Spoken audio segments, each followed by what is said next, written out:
always enjoyed fixing things. Sometimes it works, sometimes it doesn't when you try and fix things. The baseline is designed to create an emotional response. I've seen things you won't believe. More human than human. Make you question everything.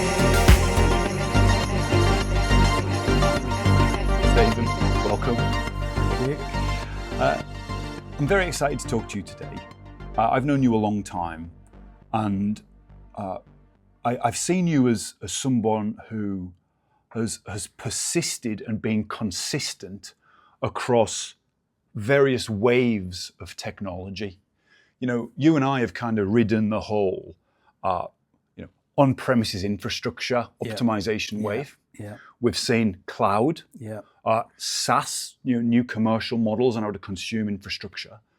You and I were close when we went through the whole decentralization and blockchain period, and now we seem to be accelerating hugely into artificial intelligence in a real way since OpenAI surfaced the whole consumer ChatGPT technology.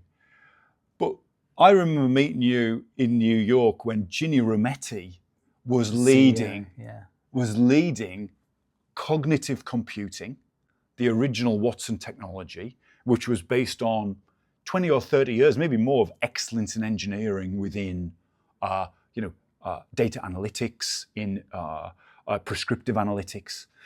And just as an opener, it would be nice for you to kind of share a little bit of your journey and how you feel about AI from that kind of 2010 cognitive computing, smart cities, kind of IBM vision of integrated machine learning, to kind of where we are now, which is the proliferation of generative AI and its application not only across industry, but within our very social constructs. Yeah. But it's fascinating to have you on.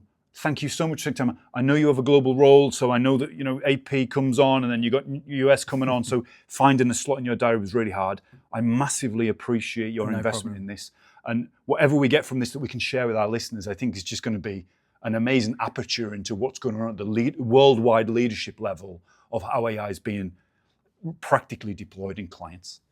Yeah, and I think we can start from where we've come from, but I'd like to start with today. And if you think about how you prepped for this meeting, 10 years ago, you may have had somebody build a briefing document for you. You may have had somebody build a bit of a career history around what I've got up to. You actually used generative AI to run a profile against LinkedIn. And then you listen to that in the car. Well, I'm actually going through the IBM certifications for AI. Yeah. And the first few I used ChatGPT to do the answers to, until I got to L3, where generative AI doesn't work, and actually had to do 3 hours of lab work. And in some ways, I felt relieved. And the certification was in governance. Yes. And I kind of had this philosophical realization. Thank God I couldn't use a generative AI to answer the AI governance exam, because then it's kind of answering its own governance philosophically. Gen AI is everywhere. Yeah, I think so too. And I think what we're finding now is it's more built into people's lives than it is bolted on. And I think if we looked about 10 years ago, like you talked about, and we saw the emergence of, containerization of workloads, people started thinking really about the virtualization of workloads as well, how they could port workloads across to a cloud. Now what we're seeing is hybrid cloud is really where people are moving to. They have a single platform where they can build the application once and run it anywhere. And the reason that's so important is because it keeps the development R&D costs at a minimum, but it means that you can reach your customers at scale.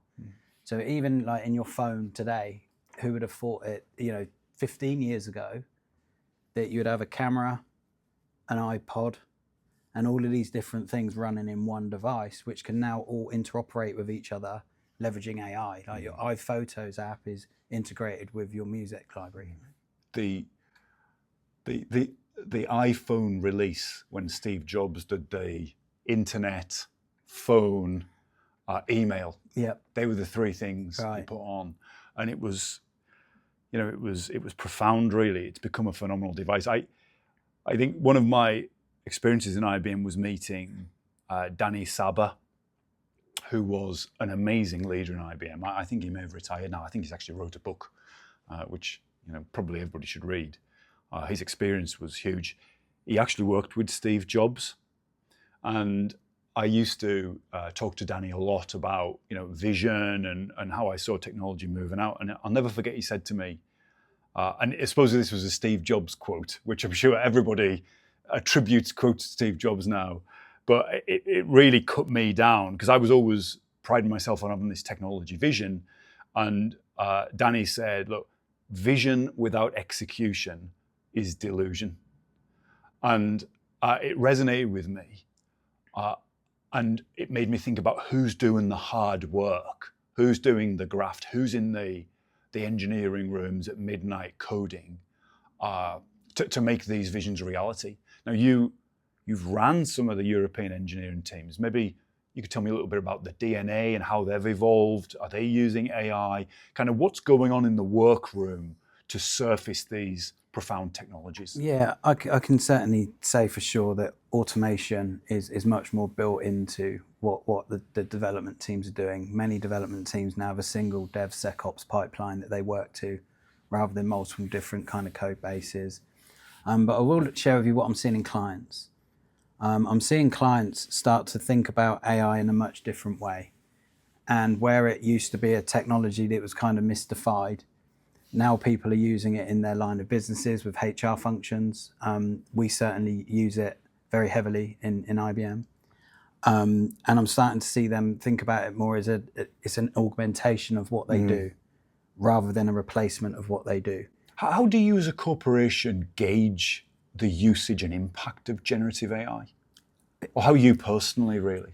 Me personally, if I think about some of the interactions I have with, say, our IT team, let's say something went wrong with my laptop, I used to have to raise a ticket. Now I can pretty much automate the end-to-end process to get something resolved or replaced or repaired. So the value I get when I do actually speak to one of the IT teams is a much more value add. So what does AI do in that process optimization? What's it actually doing at the moment? Would say a lot of it is workflow optimization. What does that mean for? Yeah, think about, let's say you had a workflow where you needed to move some people across departments. Before automation and AI, you would probably speak to a HR person. They would help you do that movement in the background. Now I can completely do that on my own. I can use a natural language interface. I can talk to the AI, and I can say, please, can you move, and it'll come up with prompts, as you know, the prompt engineering, and then it comes up with the answers that I need, and then it does the tasks for me, and then it would link into the back end system. But what I'm seeing clients do a lot at the moment, you touched on something, and I want to go back to it. You were right that we went through the infrastructure days. Which I loved those days, by the way. Yeah, I love building stuff, building the storage, network, compute. Yeah, where your toolkit was a toolkit. Oh yeah. Yeah. I remember the SSA screwdrivers. I remember engineers who used to look down fiber channel cables to see if the light was on. I don't think that was good for your eyes.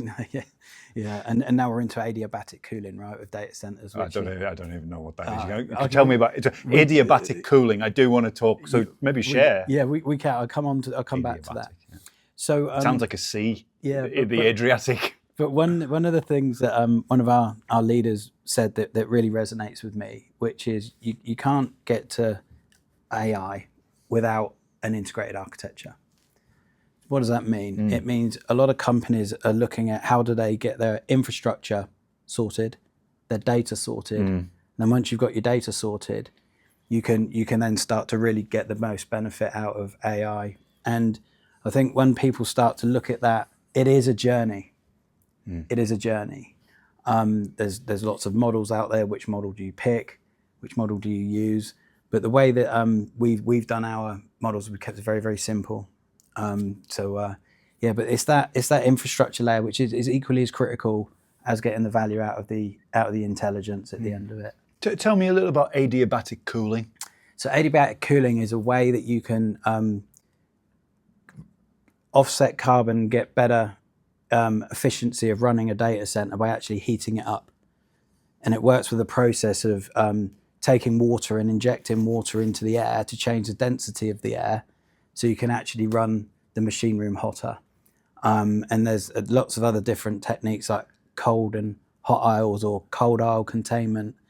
And as computing has got more efficient itself, it's changed the behaviors of how you actually run a data center. And there's an excellent demonstration at Hursley, one of our big laboratories just near Winchester. I'd love to come and take you down there. But also shower, we're running our own technology. So adiabatic is spraying water into the air? Pretty much. That sounds like the... Can you imagine saying that 10 years ago, that you're going to... Well, the dampness, I'm already worried about the dampness. Yeah.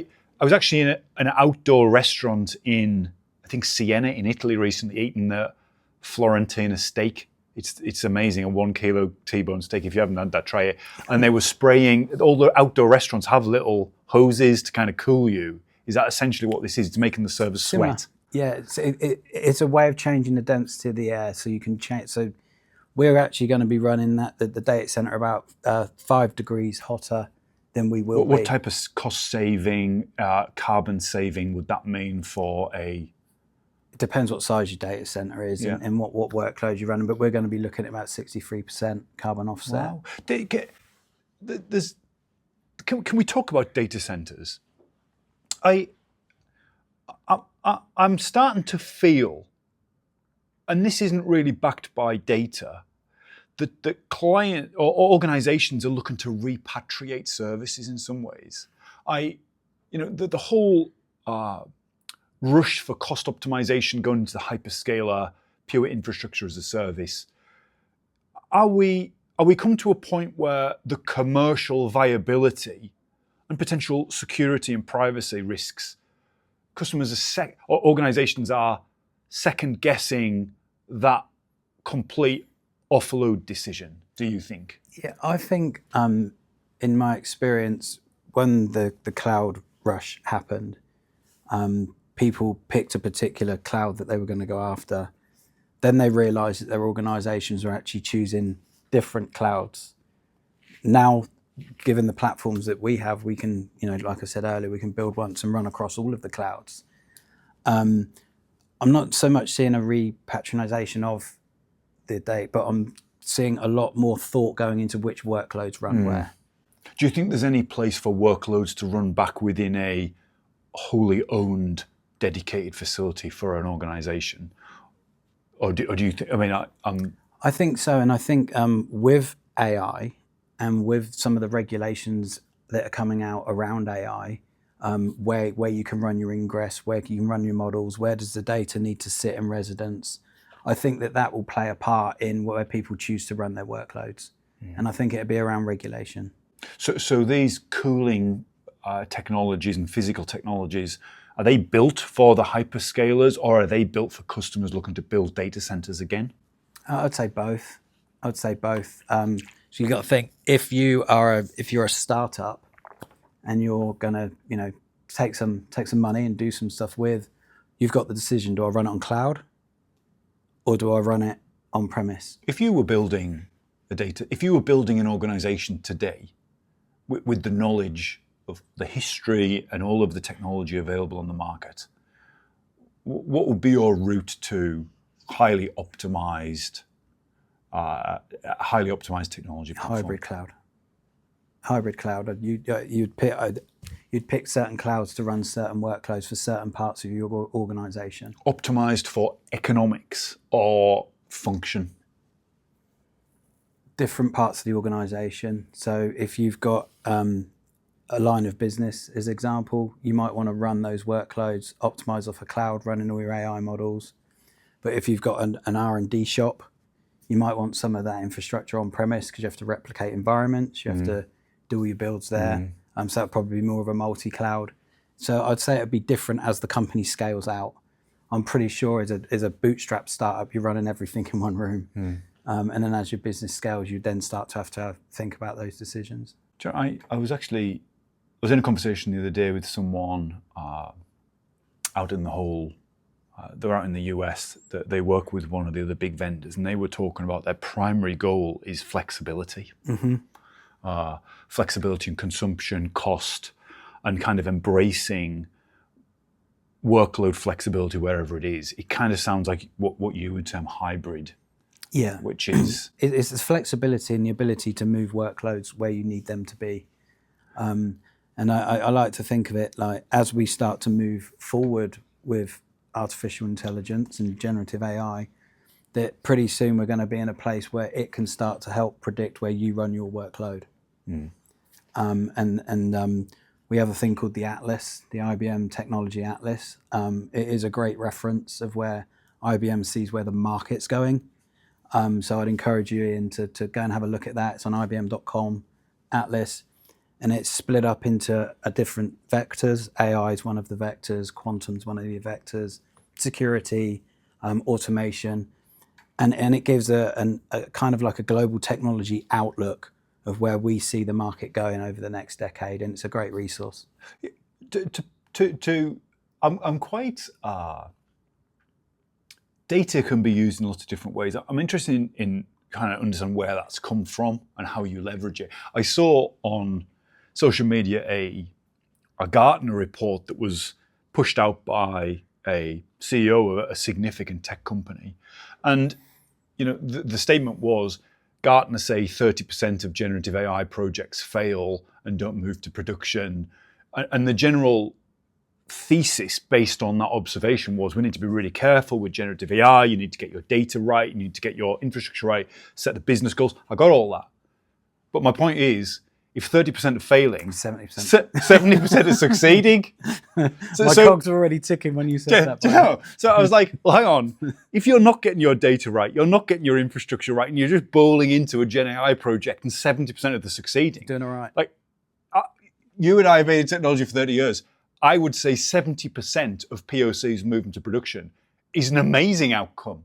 So again, it's this data point was leveraged in one way. When it was challenged, actually, it seems pretty obvious that even in these early stages of Gen AI, yes, there are complexities on data access, security, all these sort of things, but Gen AI is pushing through. It is pushing through. So there's got to be a business case. There's got to be some functional reason. Think about your interactions with your own bank, how they've changed in just the past 3 years. 3 years ago, people would be using the bot and probably saying, I still need to speak to somebody. You can do entire transactions now. Just recently I applied for a mortgage. I got right up to the point of the mortgage application being approved. And then the only thing I had to sign was the official kind of, are you going to go for it? And that was all DocuSign anyway. So I pretty much had an entire digital end-to-end experience of a mortgage application. So you think that AI is continuously getting better and it's learning from all of the different inputs. And what's your experiences with your bank like? Look, you and I have had. I hate this term chatbot. Yeah. I'll tell you why. And I see companies using it. I see the two elements of the word chatbot. I dislike both. I don't like chat. It's an assistant. Because chat feels casual, small. Like I don't want to chat to my bank. I want to have a trusted, detailed conversation about finances. I don't want to chat. I don't want to chat to somebody. I need to know my credit card has gone missing, a transaction's being denied.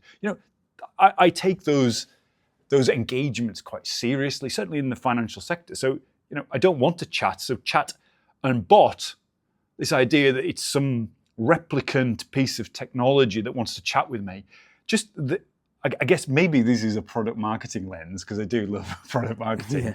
But chatbot just says the wrong things. But whereas natural language, right, conversational interaction, exactly, is so compelling. Chatbot I don't want to use a chatbot. I want to use a secure, trusted, human-esque interface that can accelerate my experience. I completely concur. So 2 weeks ago, I was in Chicago.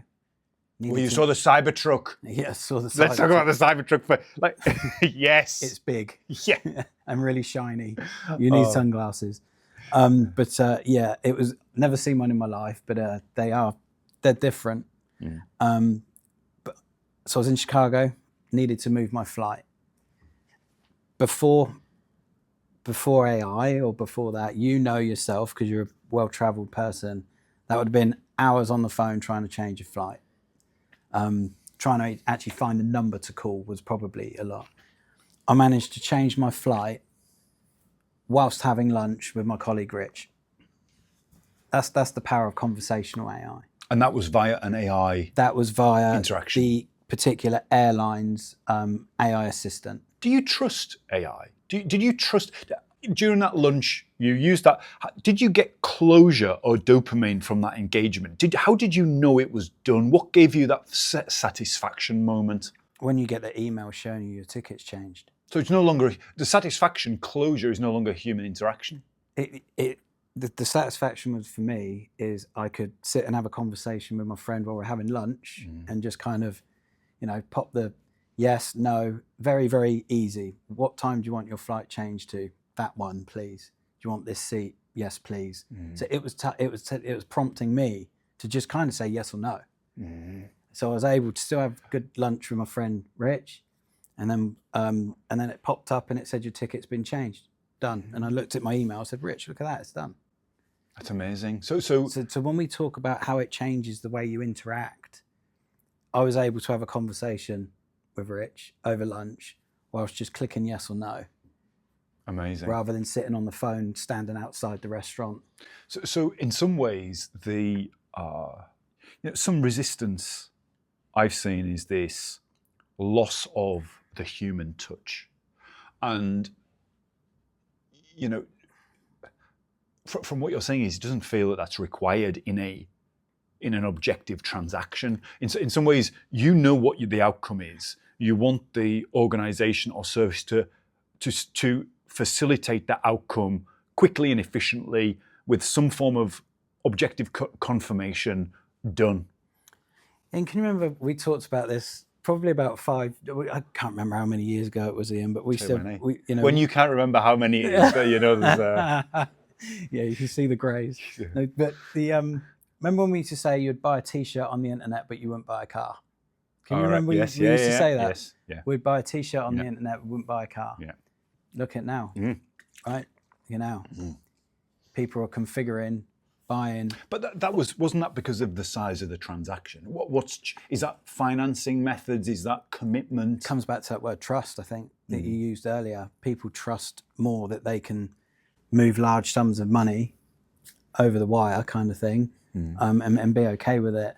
And if you think now, many of the car manufacturers now have embedded AI into their configuration tools, where there are a percentage of people that do go online, configure their car, and just click the button to go, right?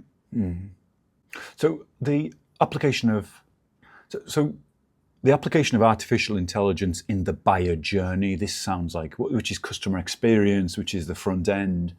How is that represented within the engine room? So what's happening within an organization to enable these enjoyable interactions with an organization? Yeah, I think it comes down to what we talked about earlier. They're looking at their infrastructure layer, and they're looking at their data layer, and then they're looking how they can maximize that data. And I remember, many moons ago, people used to say data is like oil. I believe data is oxygen. And if you can understand your data, it enables your organization to breathe. When your organization can breathe, then you're rolling. What does an organization need to do with their data to prepare for what feels like a inevitable wave of integrated machine learning, deep learning, generative AI? Definitely start talking to each other more. Sometimes you see organizations that they want the same objective outcome for their customer experience. There's no debate in that. That's a primary objective. But sometimes maybe the line of business may not talk to the R&D shop as much as they should, and the R&D shop may not talk to the IT shop. So better communication within the organisation. Yes, because that data is the enabler to get the end customer experience, like the airline example we talked about earlier that I personally experienced. So we certainly, and our consulting teams spend a lot of time helping clients on that journey, helping kind of just demystify this, that actually there are some fundamental best practice that you can apply very, very quickly to get the benefits of what AI can do. Your experience with the airline, does that make you prefer them in future travel? I had this conversation with Rich. Yes. It's almost setting a new standard of customer expectation. So everyone else has immediately fallen away. Yeah, and on this particular airline that I was on, it was just give it a go.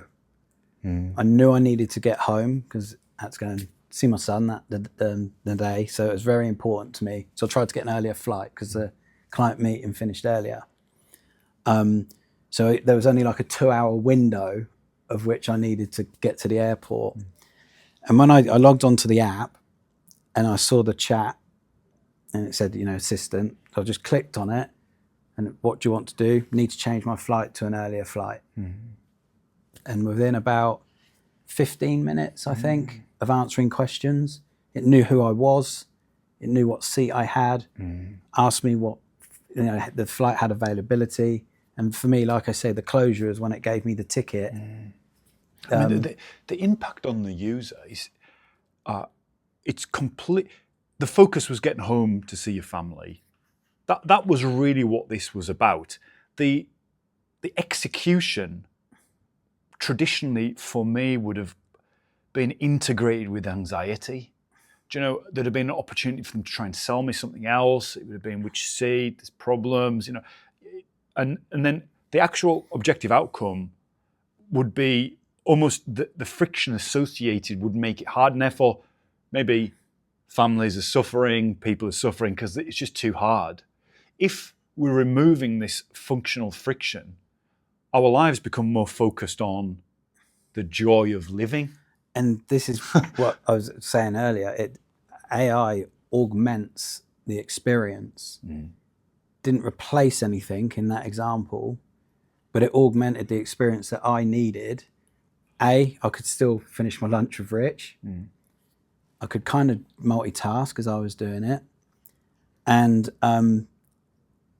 it meant that I didn't have to press option 2, option 3, get passed on to somebody else, because that one transaction of changing my flight might have crossed different departments within the airline. Which is your data point. Yeah. This idea that you prioritise family, and I have huge respect for you as a father, actually quite inspired. And whenever I have challenges, I'm phoning you for guidance. You're kind of, probably 15 years ahead in terms of your age, your children. You do an amazing job. I'm hugely respectful of that. I think there's 2 questions around the whole family dynamic. Number one is this whole balance, work-life balance. I'd love to talk a little bit about that, because you've almost suggested that AI is helping you with work-life balance potentially. Not that I'm trying to sell AI, but I'm trying to be objective about how it's used. And then the other one is, how are you preparing young people, children, for a whole different way of living in some ways? This stuff is here, it's gaining traction, the difficulty of, just the complexity of social relationships and social media for young people. And now we've got this additional dynamic of synthetic humans, this sort of thing. How do you, first it would be good to talk about work-life balance, but then getting into preparing young people for a synthetic world or an artificially intelligence augmented world? Like, we're struggling with it now. How do they evolve into that? That's a good conversation. Yeah. So instead of maybe two. Instead of work-life balance, I like to call it work-life integration. And I'm fortunate enough to work for an organisation that promotes healthy work-life integration. So you can kind of look at the way that you need to plan your personal and your professional life and integrate the two. But in terms of how help. I think it's all about enablement and education, Ian. Just like when the social media wave hit, my middle son Jay was when the social media kind of hit, and it's all about education and awareness of the pros and the cons of these platforms, right? And I know that we've actually run education sessions for ourselves on social media. I think it's going to be the same for AI as well. We do it as well internally. You mentioned earlier you're doing your level 3, Level 4 and next level week. 4. Level 4. I've done level 4, and you'll find many of the executives in IBM have also done the level 4. Returning to education after a 20-year break is somewhat challenging, but I am enjoying it. And enablement. It enables you to think about things in a different way, and the content that's there now, in my mind, is the best that it's ever been. So this continuous learning and upskilling, I think, is going to be so critical because of the pace and the speed that AI is coming out. So my one piece of advice to anybody interested in just enablement, education, but don't just do the level 4 and stop there. Keep coming back to it. I'm thinking for more people, just people not in necessarily the tech world, who, I have a controversial theory that everyone is already using Gen AI, but they don't want to talk about it. And I feel, especially in remote work and organizations, many of the workforce are gaining productivity benefits by leveraging generative AI, whether it be ChatGPT, Gemini, various of the consumer Gen AI technologies. So if what we're doing is we're finding an optimization layer within the workforce, but I'm unsure whether it's being passed to the organization. It feels like a shadow IT function. Somebody shared with me Notebook LM. I think some of its features came out a couple of weeks ago. And there was almost a feeling like I'd found this amazing restaurant that I was so excited about that I wanted to share it with people, but I didn't want it to become busy so I couldn't enjoy it or enjoy the benefits of it. There's that, that moment when you think, wow, this is amazing. Should I keep it to myself? Or should I share it? I mean, I shared it and we share it. But there is that feeling. So if people are using Gen AI solutions to create productivity gains with their own workspace, firstly, brilliant, because that just means everybody's doing optimized work, maybe getting better balance. That's great. But how does the organization realize those benefits within its productivity? Yeah, and I think you've got to lean in on that one. How do you make it okay to be an AI augmented worker? Yeah, and I think on that one is, if I look at what we do, I mentioned, AI underpins a majority of our HR processes and functions. It underpins a majority of our IT support functions as an employee, but also we've embedded our own AI into our homepage. So I can text, I can ask it something, and it will just help me in my daily life, and ask IBM. And it's something that I use probably 3 or 4 times a week. At first, I knew it was there, but now I've started to use it as part of my own daily pattern. If I've got something that I'm trying to work on, instead of going off onto the internet to try and find it. Search is kind of done. Search is done. I go straight to my AI assistant, which is in my homepage, all kind of with my single sign-on, and that's where I go first for the answer now. How will Google, so if Google's the predominant search engine and we're moving from web crawlers and search engines to generative AI and language models, how do you think the search organizations will cope with that shift? Yeah, it's a good question. It's a good question. They're going to have to adapt. They're going to have to adapt? Yeah. So as someone who's leading several thousand people globally, how are you communicating to that team about using AI products, potentially privacy risks of putting data onto these open platforms? Like, how are you managing the governance or the control, but creating it? This is okay, but how are you kind of managing it? I think that's why it's so important we use platforms that are provided by the company, because they've already gone through the right. Or keep it within corporate tooling. Yeah. So we have a standardized platform, which is forever getting better and better every single day. It really is. And so standardized platforms, standardized tools, perfectly supported and sponsored by the corporation. So as long as you're using them, you're good. And are you running analytics across those tools so you can see trends within global areas, different search queries? I mean, is this a tool for the organization to grow from itself? Absolutely, and we call it client zero. So we like to think that we're client zero of our own technology. Interesting. And it's just fascinating being part of an organization that are actually using its own technology to mature its own technology, but solving real business problems and business needs that we have to grow, right? IBM as a technology vendor to business, the excellence in engineering I've seen across the part, it always astounds me. It still astounds me. And I was working with IBM back in the late 90s. It still seems to be pinnacle.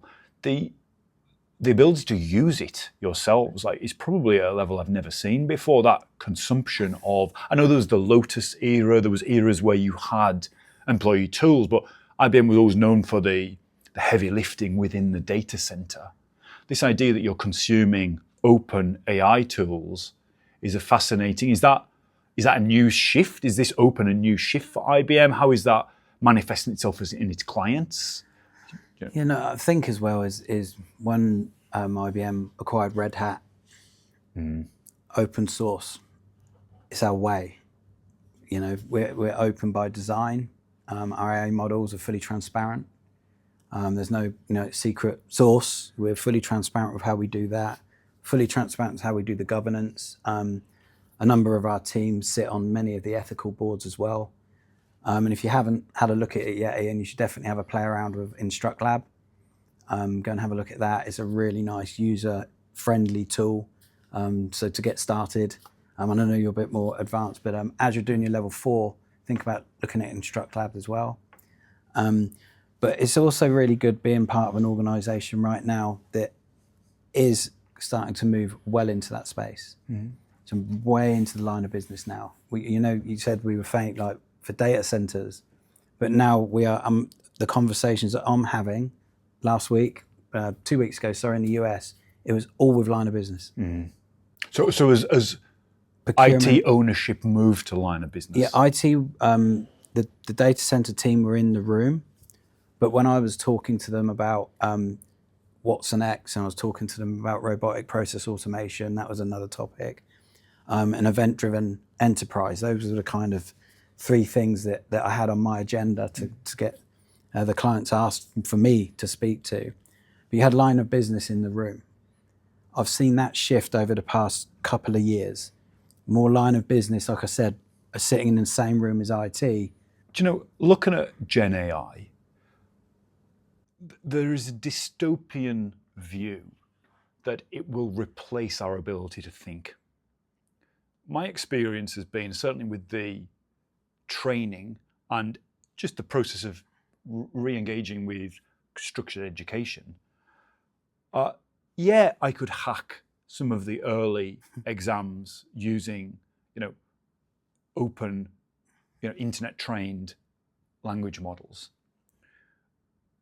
And it kind of removed, I could have probably done those exams. And what it did was, just being mindful, it accelerated me to the point where I didn't know what it accelerated me to the point of my limit of knowledge. So the stuff I knew, I kind of say, I'll just done. And then very quickly I got to a point where actually I've exhausted I kind of knew that it was easy to do, the answers on the internet, there's some sort of, LLM that's incorporated them, easy. But when I actually got to the point of reaching the boundary of the AI, and I became deeper engaged in the human learning process, I found actually that it was a very enjoyable and fulfilling experience. So the AI process, yes, hacked me to the point of my edge of learning, and then actually engaged at a much more deeper level, feeling that actually, because the AI can't do this, there's real value in me doing it.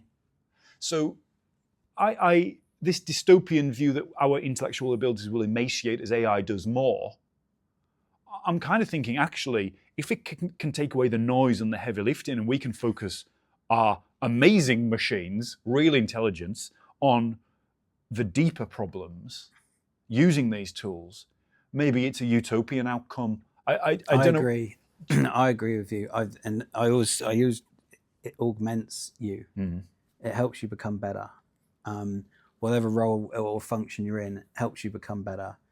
And if you think about even IT automation now has AI built into some of the open source tools.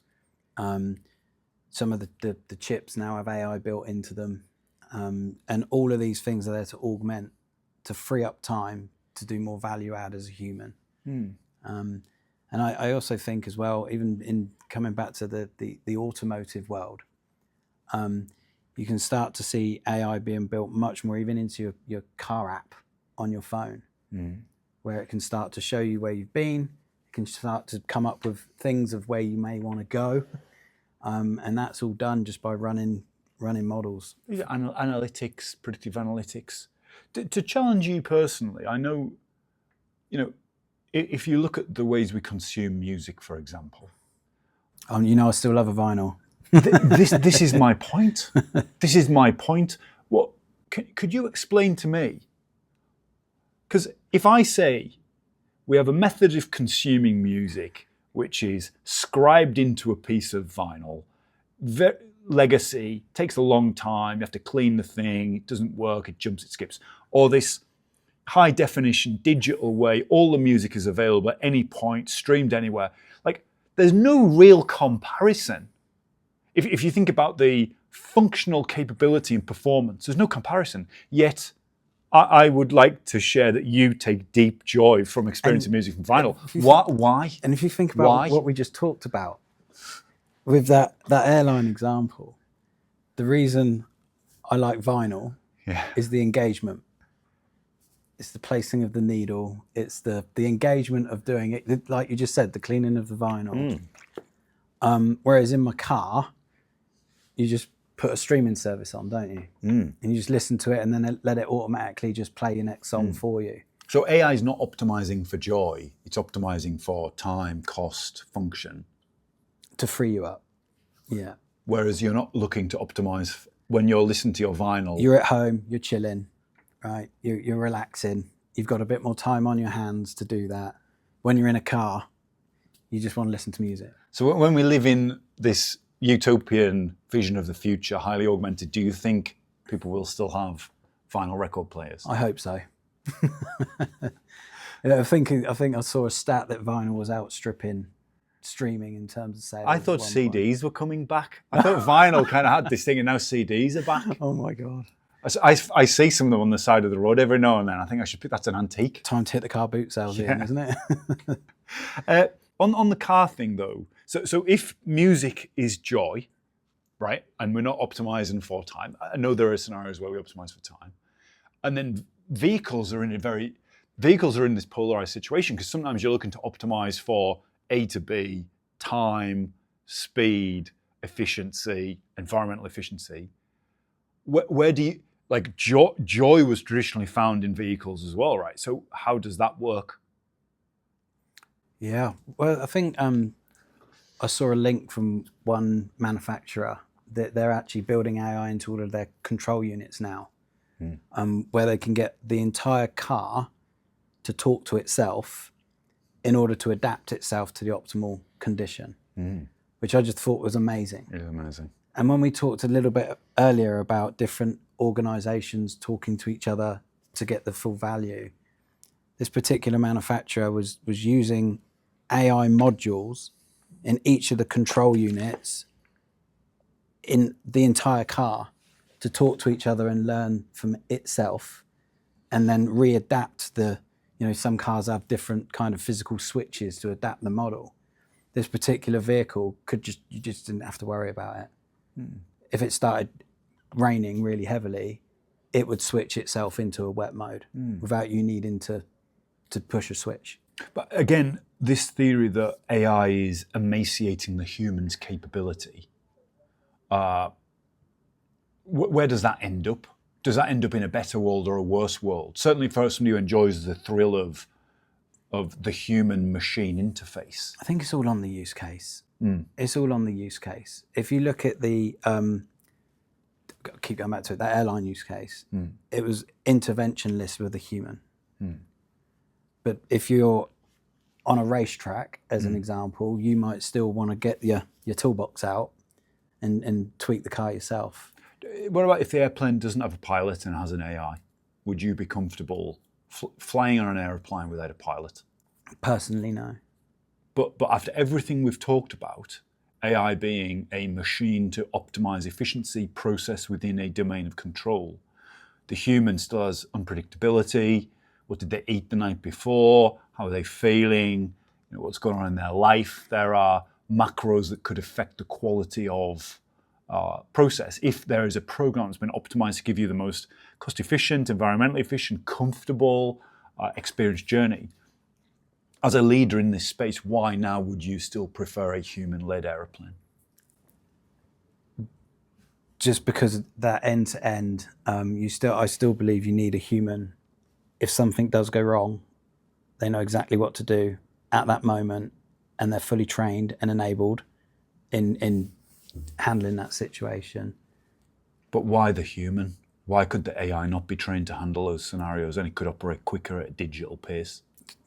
The human life, I'd say. If it's a human passenger carrying plane, been flying for however many years, that's what I'd probably say. So you feel that ultimately the human empathy and the value of human life cannot be portrayed within a machine?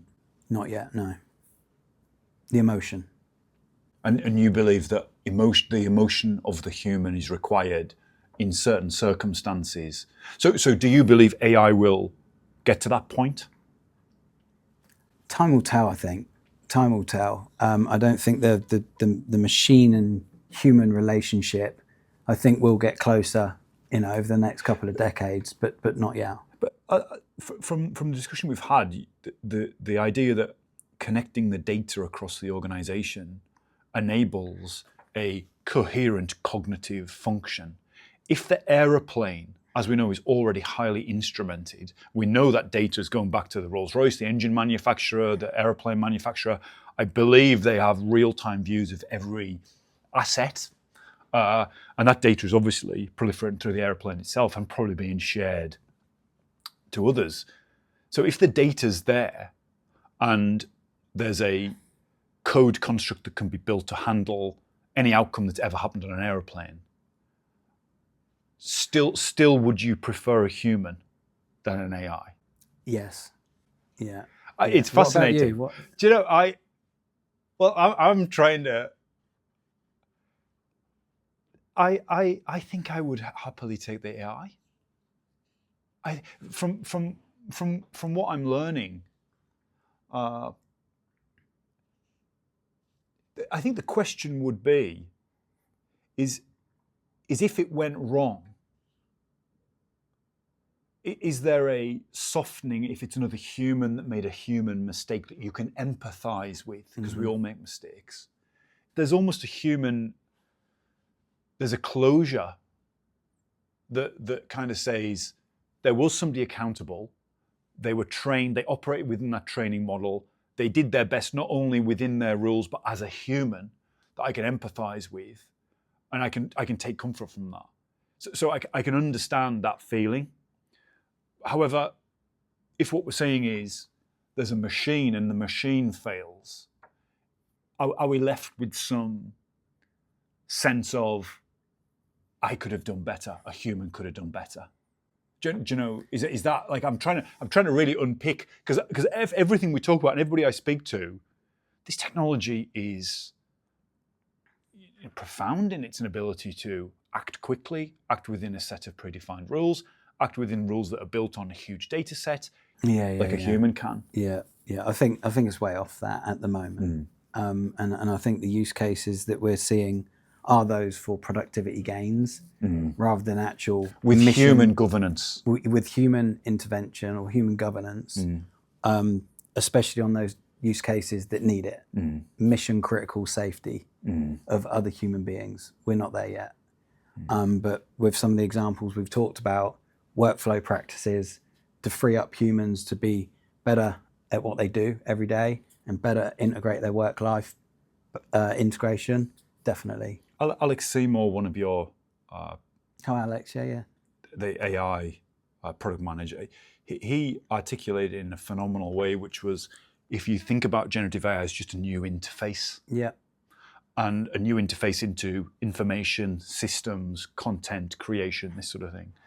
And I've reflected a lot on that point. And I thought, with Gen AI and natural language, are we moving past this ability to read? Because the idea that I could go and read a 30-page document is probably less appealing than switching a podcast on or a human language real-time interaction. As my comfort talking to machines has increased, with things like Siri and kind of verbal assistance.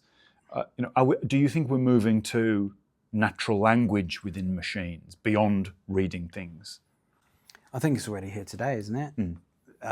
There's a lot of my friends, including yourself, your house is somewhat instrumented. Maybe your lights, it may be your music streaming service of choice, maybe your garage, maybe your security system. So I think it's already here today. And people just see it as part of their daily life. But if you think about what Alex mentioned earlier, that interface is exactly what I was talking about. Rather than me go off and search the internet for stuff now, I use the inbuilt tool within my single sign log-on platform at work. That's the first place I go now when I want something answered. Are you, in your engineering role, is prompt engineering becoming something, a vocation or a skill? This idea that prompt engineering, you're building skills into people to be able to leverage the benefits of AI, how they use the prompt, how they interact with it. Do you think that'll become a thing? Yeah, I do. And I think that from the research and development side of the role, I think that code assistants, they're already here today. They're already, being used in production or by developers every single day as part of their daily life. And, my son, Bren, he's a developer. Jay, he's a designer, UX designer. And we talk, quite a lot about using AI tools to help them in their daily lives and their daily jobs.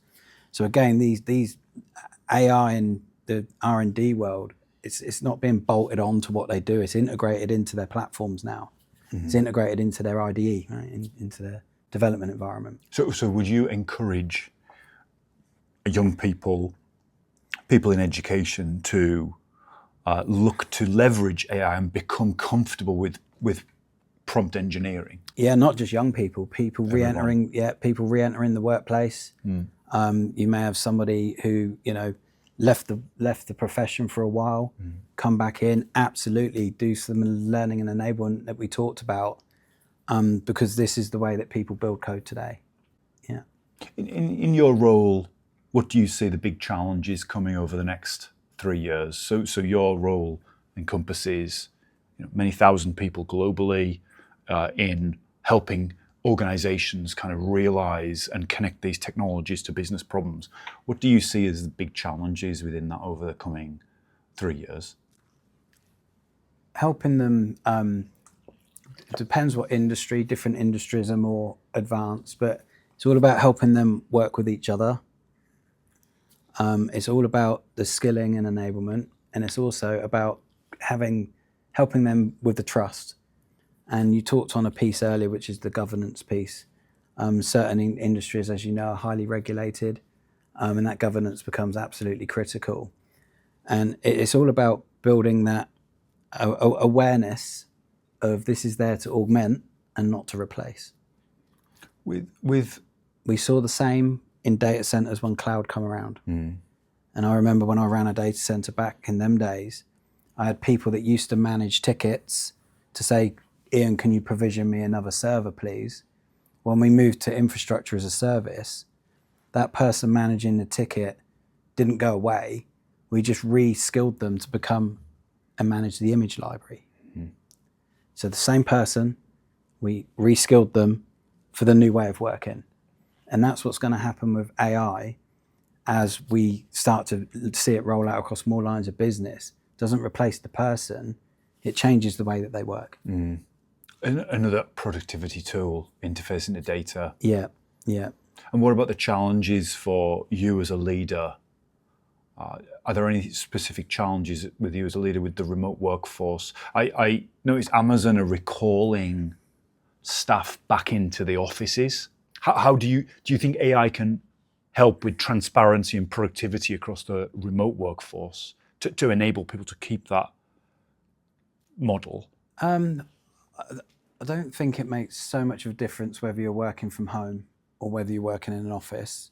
But you know my views fully on this already, and that I believe that people, when they're together in the same room, that spontaneous innovation and the spontaneous co-creation, it hands down beats trying to do it over a screen. If you're trying to work too much over a screen, it can be more transactional, and it can be less, should we go and grab a cup of coffee, go on the whiteboard and just try and hash some stuff out together. Why do you believe co-creation and innovation is best done in person? It's human to human interaction. It is that the ability to bounce off somebody trusted and just take it wherever it needs to go. And a lot of the time when you see, more so on the research and development side, but even in the client. So some of our technical sales team or some of our account technical leaders, that's why they spend so much time on client sites and not over a particular video conferencing tool.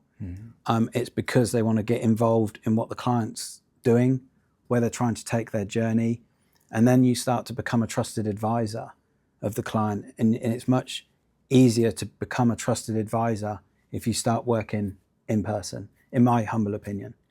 I know some companies work 100% remote, and I'm sure it can work for them. But I've seen innovation and co-creation accelerate when people are in the same room. Do you know, when I listen to you speak, I get a sense, I feel safe, stable, that somehow you're managing to balance this open and quite excited adoption of cutting edge technologies within the context of deep domain expertise across the data center, including acquiring other companies. How, as a leader, do you manage to retain such a confidence and give me a real sense of comfort, which I feel when I listen to you speak? You talk about some of the most cutting edge, technologies in a way that you see it as a natural evolution. I'm taking great comfort from this conversation. Where does that come from in you? How are you able to do that? God, that's a good one. You got me there. Do you know, it's purely, I'm just trying to explain. To your point of work, and I'm taking joy from being in the same room you having this conversation, which we probably wouldn't get across Zoom. I'm trying to find out where that feeling comes from. I would say it's a feeling of always enjoying fixing things. I've always enjoyed fixing things. Sometimes it works, sometimes it doesn't when you try and fix things. I've always been really curious. Always. I've always asked why and what and how things work. And I think the other thing there is I've just always had a passion for not breaking status quo, but I've always had a passion for challenging the way that we've done things and how can we speed things up. I remember early on in my career, we were building the control relay logic for what would the control a jet turbine engine. and the jet turbine engine's application may be an oil rig or a power station. And I remember back in them days, I was an electronics engineer and I was designing the relay logic. And when we gave it to the test engineers, they were literally, they had a fluke, remember fluke meters? They had a fluke meter, and from the control panel, they were going on voltage, off voltage, following it all the way around. And I thought to myself, why can't we automate that? And that was when I first got into coding. So the first piece of code that I wrote, we programmed onto an EEPROM, and then that code ran a computer program to electronically test the switches and the relay logic. That was my first moment of knowing that I always wanted to do things better than when they were done yesterday. But in such a respectful way. Yeah. You know, this idea of disrupt and disruption, you don't seem to disrupt, you seem to take people on a journey or businesses on a journey, which is... Make things better. You know, somebody once, quite recently, I'm mentoring someone and they said, when do you know it's time to change jobs? And I said, well, I personally always choose the experience before the job and what sets of experiences it's going to give me, and can I make a difference? Can I leave it in a better place than when I found it? And can I have some fun along the way doing it? Because the reality is we spend more time with the people we work with than people sometimes we work for, which is our families. So I've always had this ethos of making sure that whatever task is put in front of me, I can always make it better rather than disrupt.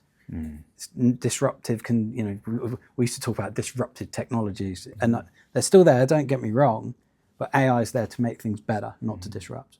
It's a fascinating insight. Stephen Warwick, thank you so much for being on Baseline. I want to finish on our final question, taking everything into account that we've discussed and your experiences. Do you believe AI is going to lead us to utopia or dystopia? Utopia. Utopia. I think, as we've discussed, it's already here. We're already using it. It's already making us better. So where I see it going forward again is not disrupt, but to make us even better than we are today. Thank you.